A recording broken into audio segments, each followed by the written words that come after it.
तुम्ही म्हणजे मुक्ता आणि हमीद दाभोळकरांची मुलं नाही आहात. ही सगळी समोर बसलेली जी आहेत कार्यकर्ते ती दाभोळकरांची मुलंच होती. कोणी भाऊ होतं, कोणी त्यांना वडिलांच्या जागी माणूस होतं. ते सगळे हे सगळं कुटुंब. मी कालही तुम्हाला म्हटलं की तुमचं कुटुंब छोटं 3-4 माणसांचं नव्हतंच मुळे.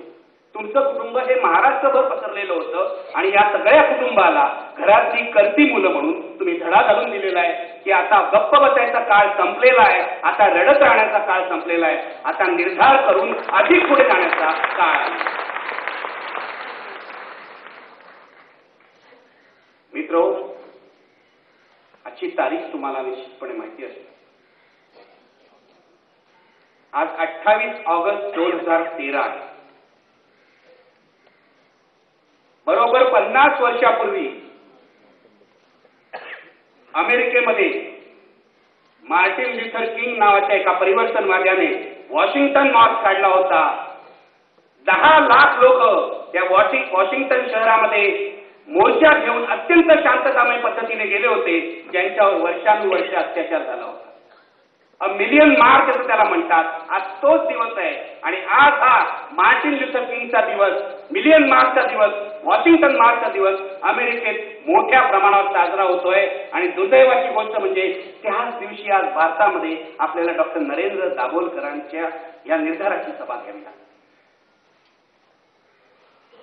मार्टिन ल्युथर किंग असो किंवा नरेंद्र दाभोलकर असो, एकाच वारीचे वारकरी होते हे आपल्याला विसरता येणार नाही.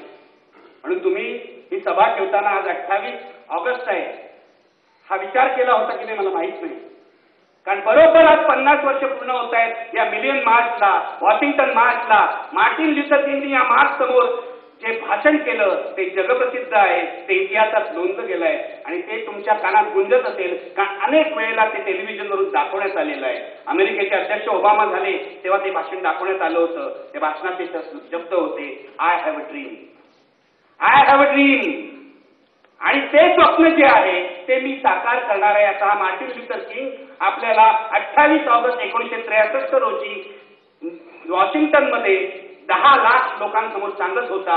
आणि अमेरिकेतल्या त्याच्या सगळ्या अनुयायांनी, ज्यामध्ये कृष्णवर्णीय होते, ज्याच्यामध्ये श्वेतवर्णीय होते, या सर्वांनी मिळून ते स्वप्न साकार केलं. 50 वर्षात अमेरिका पुढे गेली.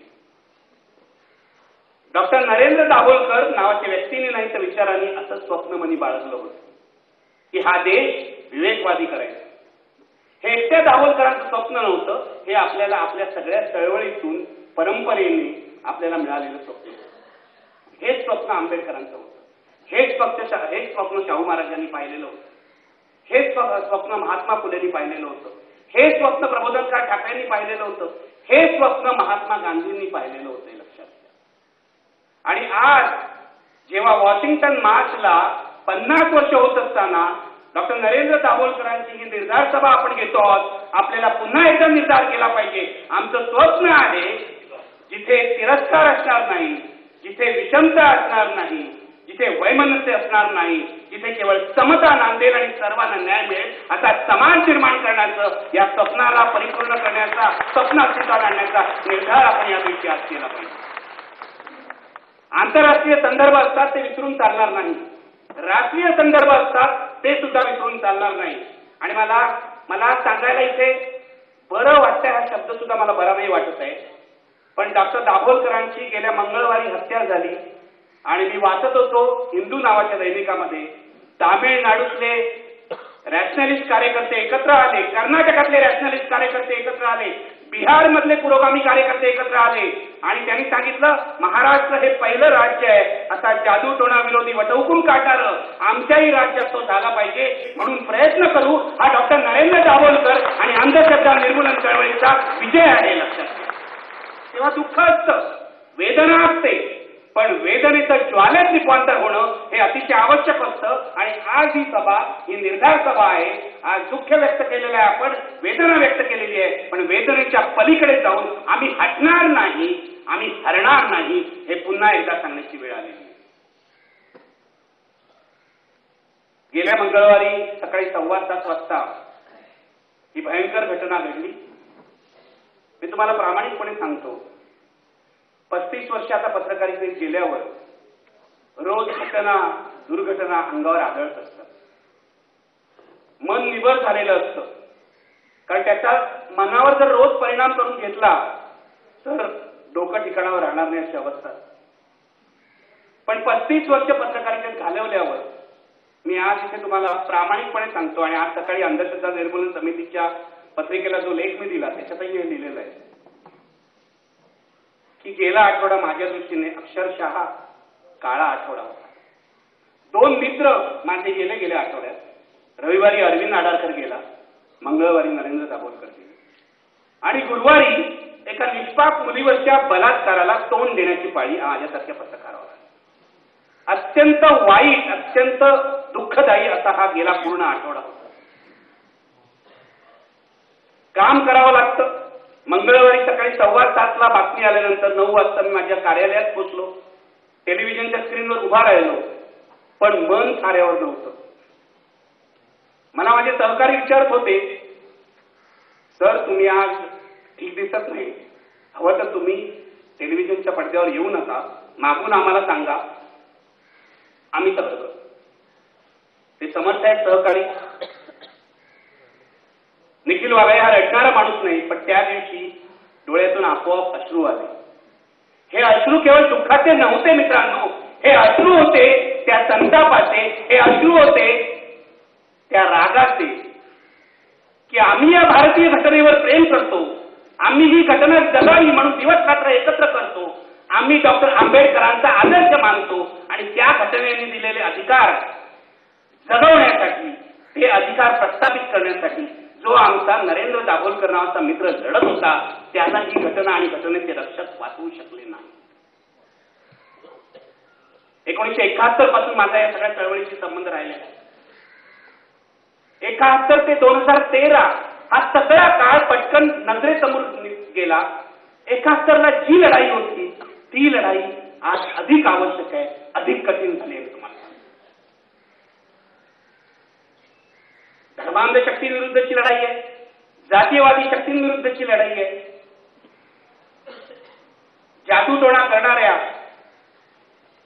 दुपारे घालणाऱ्या बुवांविरुद्धची लढाई आहे, त्यांच्या हातात हात घातलेल्या समाजकारण्यांविरुद्धची, राजकारण्यांविरुद्धची लढाई आहे, जात पंचायत नावाचा राक्षस उभा केलेल्या समाजाविरुद्धची लढाई आहे. जे 71 साली रंतियाबी जयप्रकाशांच्या आंदोलनामध्ये होती, आम्हाला माहिती आहे, तेव्हापासूनची ही लढाई आहे. आणि मला असं वाटतं आज त्याची अतिशय गरज आहे मित्रांनो.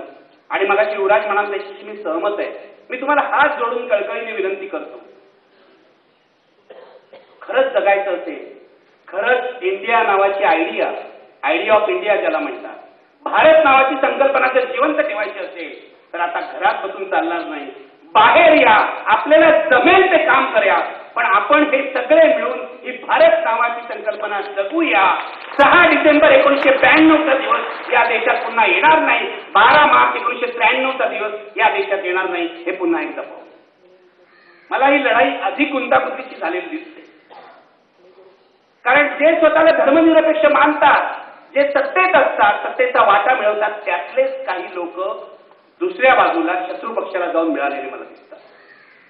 तसं नसतं तर डॉक्टर दाभोलकर आणि त्यांची अंधश्रद्धा निर्मूलन समिती 14 वर्ष ज्या कायद्यासाठी लढत होती तो कायदा कधीच या महाराष्ट्राने केला. मी एकदा विलासराव देशमुखांना सांगितलं की एकतर हा कायदा करा. मी फटकळ माणूस आहे, मी अजिबात डॉक्टर दाभोलकरांप्रमाणे सौम्य नाही, मनमिळावू नाही, माझा बोलण्याचा स्वभाव आहे. मी एकदा विलासरावांना सांगितलं, एकदा सुशीलकुमार शिंदेना सांगितलं, कारण त्यांच्याकडे जाण्याचा प्रसंग यायचा, आणि एकदा पृथ्वीराज चव्हाणांनाही सांगितलं की एकतर कायदा करा किंवा फुले शाहू आंबेडकरांचं नाव घेणं सोडून द्या, काहीतरी एक करा. पुरोगामी म्हणवणाऱ्या महाराष्ट्रामध्ये हा वटहुकूम करण्यासाठी आणि कायदा होण्यासाठी तर डॉक्टर नरेंद्र दाभोलकर नावाच्या अत्यंत अजोड अशा कार्यकर्त्याचा खून व्हावा लागत असेल तर ती अत्यंत शर्मेची गोष्ट आहे. लाज वाटायला पाहिजे आपल्याला. आणि मी तुम्हाला सांगतो की महाराष्ट्रातलं सध्याचं वातावरण असं आहे की एका डॉक्टर दाभोलकरांच्या हत्येवर हे थांबणार नाहीये. गेल्या 8 दिवसात ज्या पद्धतीचे SMS, ज्या पद्धतीचे मेल, ज्या पद्धतीचे फोन कॉल, आमच्यासारख्या लोकांना येत आहेत, त्याच्यावरून हे दिसतंय की हे इथेच थांबणार नाहीये, हे वाढणार आहे. लक्षात घ्या. पोलीस दलातल्या एका वरिष्ठांनी परवा मला सांगितलं की वागळे तुम्ही संरक्षण घ्या. म्हटलं हो, 1991 सालपासून आजपर्यंत 22 वर्षात तुम्ही मला किती वेळा संरक्षण दिलं आणि माझ्यावर किती वेळा हल्ले झाले याचा तरी विचार करा. तुमच्या संरक्षणाचा कुणालाच उपयोग नाही. त्यापेक्षा समाजामध्ये असं वातावरण निर्माण करा जिथे माणसं सुरक्षित राहतील.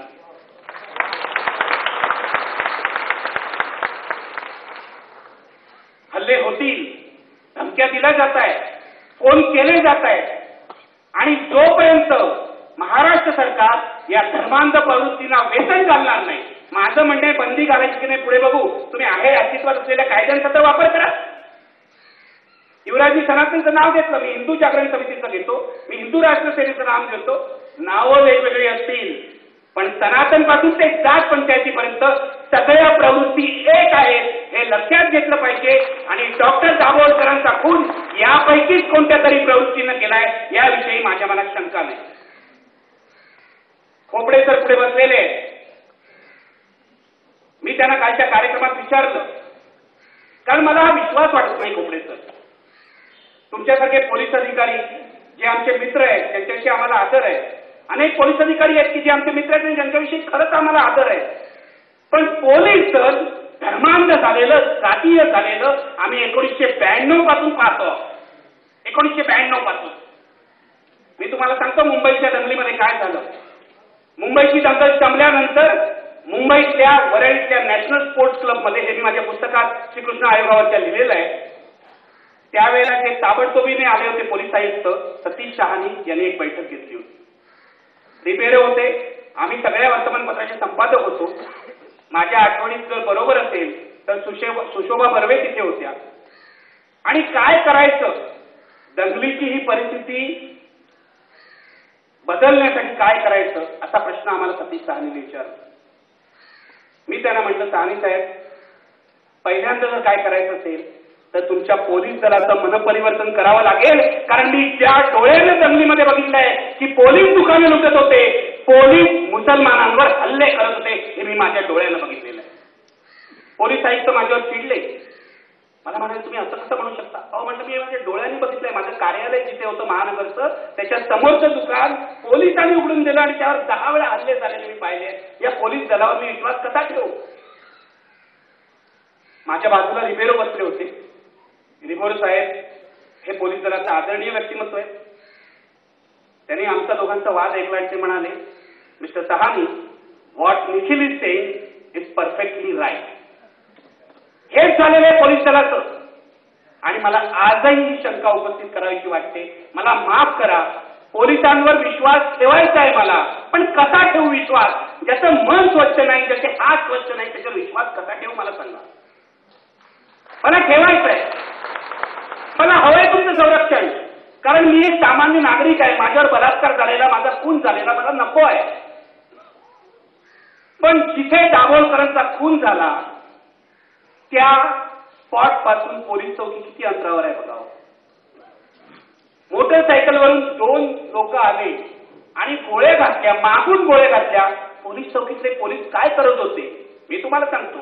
एक तर तंबाखू खात असतील किंवा झोपले असतील. कारण हा अनुभव मी घेतलेला आहे.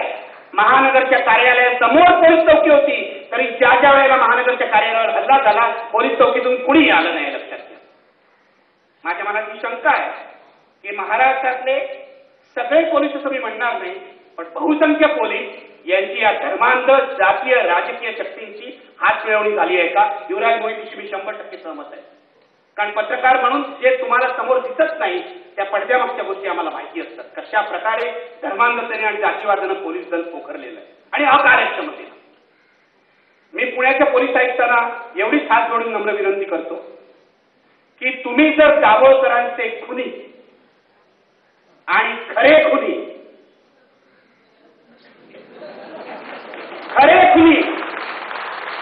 शोधले नाही तर महाराष्ट्रातला सुजाण नागरिक पोलीस दलाला कधी माफ करणार नाही.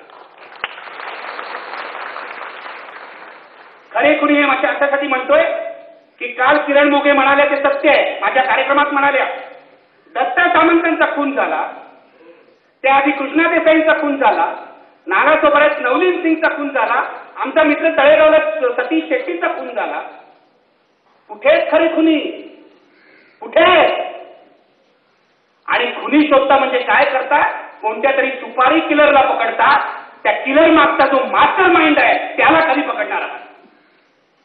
भाई वैद्य इथे बसलेले आहेत, आदर आहे त्यांच्याविषयी. मला राज्याचे गृहराज्यमंत्री राहिलेले आहेत, त्यांच्या काळात परिस्थिती खूपच चांगली होती. 1978 ते 2013 हा फरक आहे, ही महाराष्ट्राची अधोगती आहे. हे महाराष्ट्र नसून गुंड राष्ट्र आहे का असा प्रश्न मला खरोखरच विचारावासा वाटतो. मला माफ करा. माझ्या मनात आज काय भावना आहे मी तुम्हाला खरंच सांगतो. परवा रूपाताई कुलकर्णी माझ्याशी बोलताना असं म्हणाल्या, दाभोळकरांचा खून झाला त्या दिवशी सकाळी. ते वाक्य माझ्या इथे बसलेलं आहे बाणासारखं, की निखिल आता महाराष्ट्रात राहावंसं वाटत नाही. मी त्यांना म्हटलं, रूपाताई तुम्ही असं का म्हणता? तुमच्यासारख्या कार्यकर्त्या इतके वर्ष इथे झगडतोय, कधीतरी फळ मिळेल. नाही, नरेंद्र गेला, आता महाराष्ट्रात राहावंसं वाटत नाही. त्यांची भावना अगदी खरी होती. आणि गेली अनेक वर्ष माझ्या मनात यापेक्षा वेगळी भावना नाही. याचं कारण मी तुम्हाला सांगतो. जेव्हा तुमच्यावर वारंवार हल्ले होतात, जेव्हा तुम्हाला वारंवार धमक्या मिळतात आणि एकाही गुन्हेगाराला शिक्षा होत नाही, तेव्हा या भूमीत का राहावं असा प्रश्न कुणाच्याही मनात निर्माण होतो. पण मी तुम्हाला इथे एकच सांगतो, महाराष्ट्राची ही भूमी जी आहे ती कलंकित झालेली आहे. महाराष्ट्राची जी भूमी आहे तिचं गुन्हेगारीकरण झालेलं आहे. आपल्याला किंचितही नैतिक अधिकार नाही संतांची नावं घेण्याचा, प्रबोधनकारांची नावं घेण्याचा, महाराष्ट्रातल्या प्रबोधनाच्या परंपरेच्या ठिकऱ्या उडवल्या की आपल्या राजकारणाने आणि समाजकारणाने आणि इथल्या सगळ्या संघटनांनी. महाराष्ट्रात खरोखरच राहावं का हा प्रश्न कुणाही सुजाण नागरिकाच्या मनात निर्माण व्हावा अशी भयंकर परिस्थिती आहे. पण मी इथे ज्यांनी दाभोळकरांचा खून केला त्यांना स्पष्टपणे सांगू इच्छितो,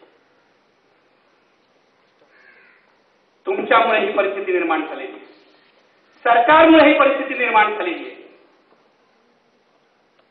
महाराष्ट्रात राहावंसं वाटत नाही हे खरं आहे, पण आम्ही महाराष्ट्राची भूमी सोडून जाणार नाही.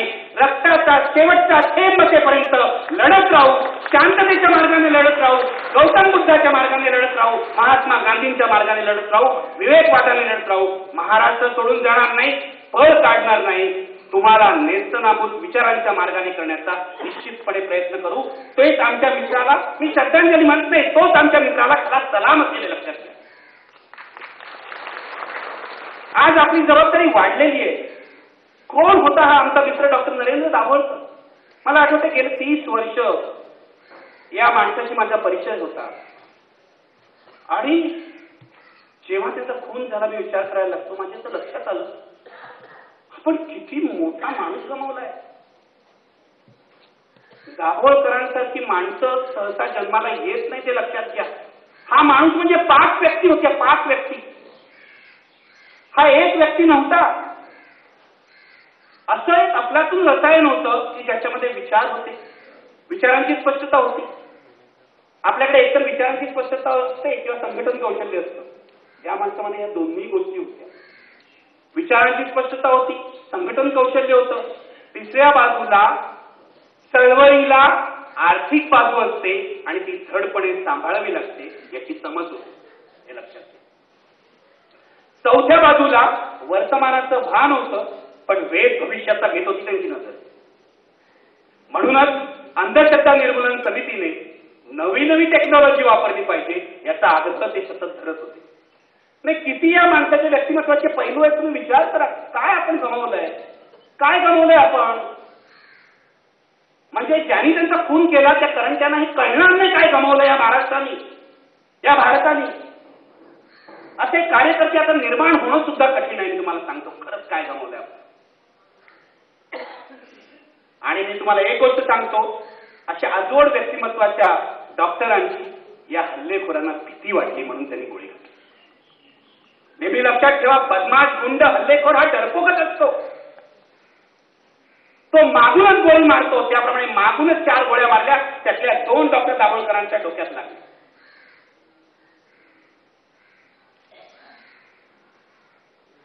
आपल्या सगळ्यांचं हे कर्तव्य आहे, आपल्या सगळ्यांची जबाबदारी. मी आज इथे काल तुम्हाला सांगतोय, मी आज ऑफिसमधून सुट्टी घेऊन इथे आलोय. आज मी स्वतःचा कार्यक्रमही करणार नाही. याचं कारण मला तरुण माणसं पाहिजे होती. आणि राष्ट्र सेवा दलाचा मी आभारी आहे. अश्विनीने मला फोन केला की मला तरुण माणसं दिसली. माझ्या मनात जी एक निराशा होती, तरुण माणसं लढायला येत नाही, ती गेली. मुक्ता मी तुम्हालाही सांगू इच्छितो की तरुण माणसं आहेत महाराष्ट्रात. मी जागोजागी जातो, जिल्ह्याच्या ठिकाणी जातो, तरुणांचे असे ग्रुप्स मला येऊन भेटतात. नाही तर तुम्ही म्हणता ते बरोबर आहे. काही बरोबर आहे, काम करायचं, काम करा, नुसतं म्हणू नका, गप्प बसू नका, बोला, कृतीत उतरवा आपला विचार, याची आज गरज आहे. डॉक्टर दाभोळकरांच्या मृत्यूने आपल्याला ही शपथ घातली आहे. तुम्ही समजा की आता ज्याचा म्हणून भारतीय घटनेवर विश्वास आहे, ज्याचा म्हणून अहिंसा सत्याग्रहावर विश्वास आहे, ज्याचा म्हणून विवेकावर विश्वास आहे, ज्याचा म्हणून शांततामय मार्गावर विश्वास आहे, त्यांनी गप्प बसता कामा नये. पहिली कृती बोला, स्पीक आउट, स्पीक आउट. गोळी लागली आपल्याला तरी चालेल, कारण त्या दिवशी तुम्ही डॉक्टर दाभोळकरांना जी गोळी मारली ती आमच्यातल्या प्रत्येकाला लागली आहे, हे लक्षात घ्या. प्रत्येकाला लागलेली आहे. ती एकट्या त्यांना लागली नाहीये, त्यांचा जीव गेला असेल, पण आम्हाला सगळ्यांना लागली आहे. ती इथे लागली, इथे. त्यामुळे स्पीक आउट, बोला, पहिल्यांदा बोला, विवेकाच्या आधारे बोला. आणि बोलायचं असेल तर त्याआधी वाचा, मनन करा आणि चिंतन करा. हे अत्यंत महत्वाचं आहे. वाचन, मनन, चिंतन आणि मग बोलणं, आणि बोलल्यानंतर एक सकारात्मक कृती करणं, मग ती संघर्षात्मक असेल किंवा विधायक. माझ्या सेवा दलाकडून अपेक्षा कदाचित प्रमाणाबाहेर वाढलेली आहे, अंधश्रद्धा निर्मूलन समितीकडून वाढलेली आहे, मंडलिक ट्रस्टकडून वाढलेली आहे. ज्या म्हणून मला संघटनेच्या बॅनरचं सोयीसुचक नसतं, मी जो म्हणून पुरोगामी आहे त्यांच्याही व्यासपीठावर जातो, आणि ज्याला काही रंग नाही त्याही व्यासपीठावर जातो आणि हेच सांगतो. माझी तुमच्या सगळ्यांकडून, आणि मला जे ज्येष्ठ आहेत त्यांना फक्त विनंती करायची हात जोडून, इतिहासाचं ओझं मनावर बाळगू नका. इतिहास झटकून टाका आणि तरुणांच्या पाठीशी उभं राहा. हा तरुण तुम्हाला परिवर्तन घडवून टाकतो.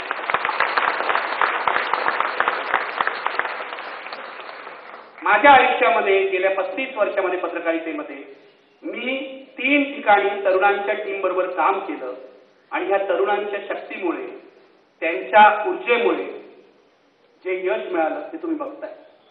महानगर असो, IPL लोकमत असो, किंवा WSFच्या वेळेला आम्ही काढलेलं दैनिक असो, इंग्रजी दैनिक असो, ते सुद्धा तरुणांच्या शक्तीवर उभं राहिलं. आम्ही घरदार सोडून, कॉलेज सोडून जयप्रकाशांच्या चळवळीत गेलो तेव्हा तरुण होतो, आणि तेव्हा आमचा स्वतःवर विश्वास होता, तरुणच क्रांती घडवणार आहेत, तरुणच परिवर्तन घडवणार आहे. यावर माझा आजही विश्वास आहे. क्रांती खूप पुढे आहे, क्रांतीपर्यंत जायला खूप वेळ लागेल, पण किमान महाराष्ट्रामध्ये लोकांना, समाजाला, सर्वसामान्य माणसाला, पुरुषांना, महिलांना, मुलांना शांतपणे जगता आलं पाहिजे आणि स्वतःचं मत मांडता आलं पाहिजे. म्हणून सगळे मिळून जगूया, सगळे मिळून, एक एकटे नाही, सगळे मतभेद दूर सारूया, सगळे मतभेद दूर सारूया. आणि मी तुम्हाला आज इथे आश्वासन देतो की पत्रकार म्हणून तरी गेली 25 वर्ष तुमच्याबरोबरच राहिलोय. पहिल्यांदा साप्ताहिक दिनांक, नंतर महानगर, त्यानंतर आता IPL लोकमत, उद्या कुठे अजून काही माहित नाही, पण जोपर्यंत आहे तोपर्यंत आवाज तुमच्या बाजूने बोलत राहणार, धर्मनिरपेक्षतेच्या बाजूने बोलत राहणार, विवेकवादाच्या बाजूने बोलत राहणार, याविषयी काही शंका नाही. मी इतकंच सांगायला आलोय इथे की मी तुमच्या बरोबर आहे. मी तुमच्या पुढे नाही, मी तुमच्या मागे नाही, मी तुमच्या खांद्याला खांदा लावून चालायला तयार आहे. आणि माझ्या माध्यमातून, माझं इतकंच म्हणणं आहे, माझ्या माध्यमातून जे काही करता येईल आणि उरलेल्या वेळात म्हणजे शनिवार रविवारमध्ये जिथे कुठे जाता येईल तिथे जायला माझी तयारी आहे. कारण ते दाभोळकरांनी दिलेलं मी वचन आहे. मी तुम्हाला सांगतो, एक गोष्ट अपुरी राहिली. दाभोळकरांनी शेवटी मला एक पत्र लिहिलं होतं. खरं तर 6 महिने ही गोष्ट आमच्या चर्चेत होती. त्यांचं असं म्हणणं होतं की अंधश्रद्धा निर्मूलन समितीबरोबर बराच काळ डॉक्टर लागू, निळू फुले, सदाशिव अमरापूरकर, सामाजिक कृतज्ञतेमध्ये सुद्धा ही माणसं बरोबर होती, त्यामुळे चळवळ वाढायला मदत झाली, मुलं आमच्याकडे तरुण आली. त्यांचं असं म्हणणं होतं, निखिल आता तू वेळ दे, आपण अतुल कुलकर्णीशी बोलूया, आपण सोनाली कुलकर्णीशी बोलूया, अशा वेगवेगळ्या लोकांशी महाराष्ट्रात बोलूया, आणि पुन्हा एकदा तरुण लेखक, कलावंत, अतुल बसलेला आहे, अतुल पेठे बसलेला आहे, असे जे सगळे दिग्दर्शक कलावंत आहेत त्यांना एकत्र घेऊया आणि देखील आपण काहीतरी करूया. 6 महिने आमचं बोलणं चाललं होतं, त्यांचं काम माझं काम. एक शेवटी आम्ही पत्र ड्राफ्ट केलं. ते पत्राचा ड्राफ्टही अजून अंधश्रद्धा निर्मूलन समितीच्या कॉम्प्युटरवर असेल आणि आम्ही दोघांच्या सहींनी या लोकांना पत्र पाठवायचं ठरवलं होतं की तुम्ही आता 6 महिन्यातले 2 शनिवार रविवार आम्हाला द्या, जास्त पण नको आम्हाला. आपण कुठेतरी महाराष्ट्रात जाऊ आणि हा विवेकाचा आवाज उमटवू. मला असं वाटतं, युवराज तुम्ही सगळे तरुण आहात, आपण हे करायची गरज आहे. अतुल पेटे समोर मला दिसतोय, इतरही लोक दिसत आहेत, मान्यवर दिसत आहेत. तरुण माणसं आपण याची जबाबदारी घेऊया. लेखनाच्या क्षेत्रातली असेल, नाटकाच्या क्षेत्रातली असेल, सिनेमाच्या क्षेत्रातली असेल, त्यांचा म्हणून समतेवर विश्वास आहे, त्या सगळ्या माणसांना चळवळीशी जोडून घेऊया. त्याचीच गरज आहे.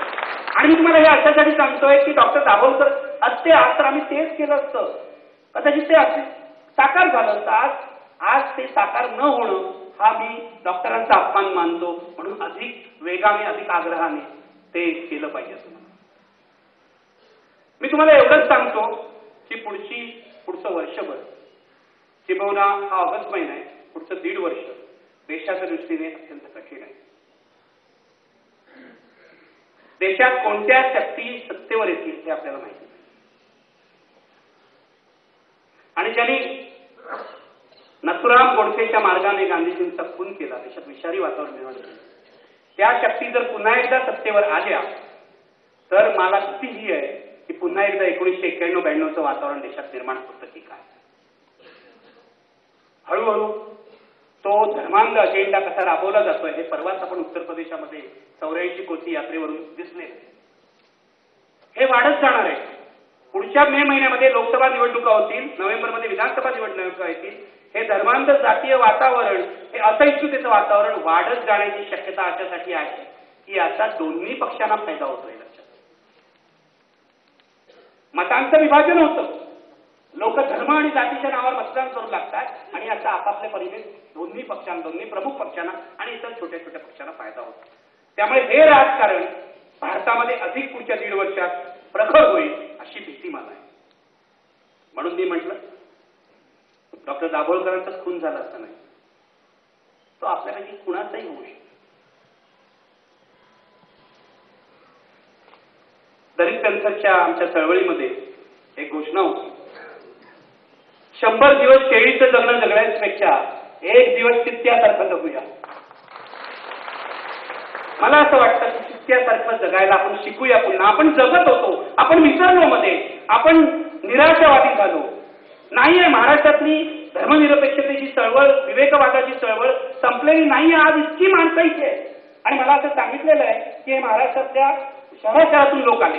हा संदेश घेऊन तुम्ही जा, आम्ही जिवंत आहोत, आम्ही चित्त्यासारखं जगणार आहोत आणि आम्ही धर्मांध शक्तींना डोकं वर काढून देणार नाही, हा निर्धार करायची वेळ. खूप कठीण आहे पुढच्या 1.5-2 वर्ष लक्षात घ्या. आणि जरी निवडणुका होऊन गेल्या तर हे जादूटोणा विरोधी बिलाचं काम तर राहणारच आहे. वटहुकूम निघाला म्हणजे बेसावत राहू नका. सत्तेत बसलेले काँग्रेसवाले ते काय काय गडबडी करतील सांगता येत नाही. शहाबानो प्रकरणात काय झालं, राम जन्मभूमी प्रकरणात काय झालं, हा इतिहास विसरू नका. यांना सेक्युलरिझमची किती देणं घेणं आहे याविषयी शंका आहे. यांचा सेक्युलरिझम हा पॉलिटिकल सेक्युलरिझम आहे, वोटच्या बाबतीतला, मतांच्या बाबतीतला सेक्युलरिझम आहे, लक्षात घ्या. म्हणून मला असं वाटतं 6 महिन्याच्या आत हा वटहुकूम जो आहे त्याचं विधेयकात रूपांतर करून तो मंजूर करून घ्यावा लागेल विधिमंडळामध्ये. ते होईपर्यंत सरकारवर सतत दबाव टाकणं, पहिली गोष्ट म्हणजे पोलिसांवर दबाव टाकणं मारेकरी शोधण्यासाठी, दुसरी गोष्ट म्हणजे सरकारवर सतत दबाव टाकणं, हे व्हायला पाहिजे. आणि त्यानंतर जर तो कायदा बनला, समजा चांगल्या प्रकारे तो कायदा पास झाला विधिमंडळामध्ये, कायदा बनला, तर त्यानंतर त्या कायद्याच्या अंमलबजावणीसाठी जे काय करायचं ते आपल्यालाच करायचं आहे. सरकार नावाची यंत्रणा काहीच करणार नाहीये. सरकारी अधिकारी तर त्याहून काही करणार नाहीये. आपल्याला काय करायचं मी तुम्हाला सांगतो. आपल्याला या सरकारी यंत्रणेतले आपले समविचारी लोक शोधायचे आणि त्यांच्या मदतीने हा कायदा अंमलात येईल हे पाहावं लागणार. हे लक्षात घ्या. ही खूप लांब प्रक्रिया आहे. ही आज होईल असं नाही, 10 वर्ष लागतील, 15 वर्ष लागतील, पण चिकाटीने उभं राहावं लागेल, करावी लागेल. निराश होऊन चालणार नाही. मित्रांनो, निराशा मला येत नाही का? निराशा मलाही येते. 35 वर्ष काम केल्यानंतर देशामध्ये इतक्या संथ गतीने बदल घडतात ते पाहून निराशा मलाही येते. रात्री झोपताना कदाचित मी निराश असेल, पण सकाळी उठताना माझ्या मनात असतं प्रत्येक सकाळ नवी आहे, प्रत्येक सकाळी सूर्य उगवतो आणि आपण असा सूर्य एक दिवस उगवूया जो परिवर्तनाचा सूर्य असेल असं मला वाटतं. म्हणून निराशावादी बनू नका, कायम आशा मनात ठेवा आणि आशेच्या जोरावर डॉक्टर नरेंद्र दाभोलकरांनी काम केलं तीच आशा आपण पुढे सेवत ठेवूया. आपलं एक कर्तव्य आहे. आणि मी तुम्हाला सांगतो, आज 28 तारीख आहे, 1 वर्ष कधी जाईल कळणार नाही. पुढच्या 1 वर्षी कदाचित 1 वर्षानंतर आपण जर सगळे भेटू, कुठे भेटू माहिती नाही, महाराष्ट्रात कुठेतरी भेटू. डॉक्टर दाभोलकरांना जाऊन सुद्धा 1 वर्ष झालेलं असेल. त्या 1 वर्षात महाराष्ट्रात जर अंधश्रद्धा निर्मूलनाचा, विवेकवादाचा, परिवर्तनाचा आवाज बुलंद झाला नाही तर मात्र आपलं काहीतरी चुकतंय असं. हे सगळ्यांनी आपल्या सगळ्यांनी करायला हवं. हे साधनासारख्या साप्ताहिकांनी करायला हवं, हे वर्तमानपत्रांनी करायला हवं. आणि कोणी पत्रकार असतील तर त्यांना मी सांगतो की भारतीय घटनेचा कृपया अभ्यास करा. याचं कारण या घटनेमध्ये एक वैज्ञानिक दृष्टिकोन आहे आणि जर पत्रकारिता माध्यम हा या लोकशाहीचा चौथा खांब असतील, चौथा स्तंभ असतील तर या घटनेचं संरक्षण करणं, घटनेतल्या तत्वांची पायमल्ली होणार नाही हे पाहणं आवश्यक आहे. म्हणून मी पत्रकार म्हणून कायम या घटनेच्या बाजूचा असतो आणि विवेकवादाच्या बाजूचा असतो, हे लक्षात. त्यामुळे हा वाद जो पत्रकार नेहमी करतात, गेल्या आठवड्यापर्यंत अनेक पत्रकारांचे मला फोन आले, तुम्ही भूमिका घेता म्हणजे वैर आणि विषमता ज्या समाजात आहे त्या समाजात भूमिकाच घ्यावी लागते, हे लक्षात घ्या. भूमिकाच घ्यावी लागते. आम्ही असे मध्ये कुंडावर बसणारे लोक नाही आणि बसणार पण नाही. आयुष्यभर मी भूमिका घेतल्या, यापुढे घेत राहील. नोकरी असो वा नसो भूमिका घेत राहणार. हाच आवाज पुढे बुलंद करत राहणार. मला इतकंच शेवटी तुम्हाला सांगायचंय, खूप बोललोय, की यापुढे तुम्ही प्रत्येकाने अंधश्रद्धा निर्मूलनासाठी, परिवर्तनासाठी काहीतरी केलं पाहिजे आणि ते आपल्या घरातून सुरू करा. घरातून. महात्मा फुल्यांनी परिवर्तनाचा प्रयोग आपल्या वाडीतून सुरू केला नाही, आपल्या गल्लीतून सुरू केला नाही, आपल्या चुलीपासून सुरू केलाय, विसरू नका. आपण आपल्या चुलीपासून परिवर्तनाचा प्रयोग सुरू करण्याची गरज आहे, हे लक्षात घ्या. त्यानंतर आपण बाहेर येऊया, आपल्या मुलांना संस्कारित करूया, शाळेत जाऊया, कॉलेजेसमध्ये जाऊया. कारण माझा अजून एका गोष्टीवर विश्वास आहे, catch them young. Catch them young. Don't convince who is already convince. जो कन्व्हिन्स आहे त्याला कन्व्हिन्स करण्याचा अर्थ आहे. आणि आपण सगळे या विचारांचे लोक इथे जमलेलो आहोत असं मला वाटतं. त्यामुळे तुम्हाला अधिक काय सांगण्याची गरज नाही. पण आपण जर आपल्या कुठेतरी शाळेमध्ये जाऊ शकलो, अंधश्रद्धा निर्मूलनाचा विचार सांगू शकलो, धर्मनिरपेक्षता काय सांगू शकतो, कॉलेजच्या मुलांशी बोलून घेऊ शकलो आणि इथला एक एक माणूस आहे, माझ्या मते इथे आता 2-3 हजार लोक तर सहज असतील. इथल्या प्रत्येक माणसाने असं ठरवलं की आपण किमान 10 माणसं मिळवायची, तर ही 3000 माणसं 30,000 होऊ शकतात. ती 30,000 माणसं आणखीन 10 माणसं मिळवतील तर 3 लाख होऊ शकतात, हे लक्षात घ्या. आणि असाच हा समाज आणि देश बदलणार आहे याविषयी मला आशा आहे. मार्टिन लुथर किंगच्या वॉशिंग्टन मार्चचा उल्लेख करून मी या भाषणाची सुरुवात केली होती. माझी अशी इच्छा आहे, जसा 50 वर्षापूर्वी 28 ऑगस्ट 1963 मार्टिन लुथर किंगने असा वॉशिंग्टन मार्च काढला, तसाच आपण कधीतरी अंधश्रद्धा निर्मूलन समितीसाठी, विवेकवादासाठी, डॉक्टर नरेंद्र दाभोलकर यांच्यासाठी एक मुंबई मार्च काढला पाहिजे आणि सरकारला दाखवलं पाहिजे की ही आमची ताकद आहे. आपण करूया, शपथ घेऊया, करूया आणि मग सांगूया. धन्यवाद.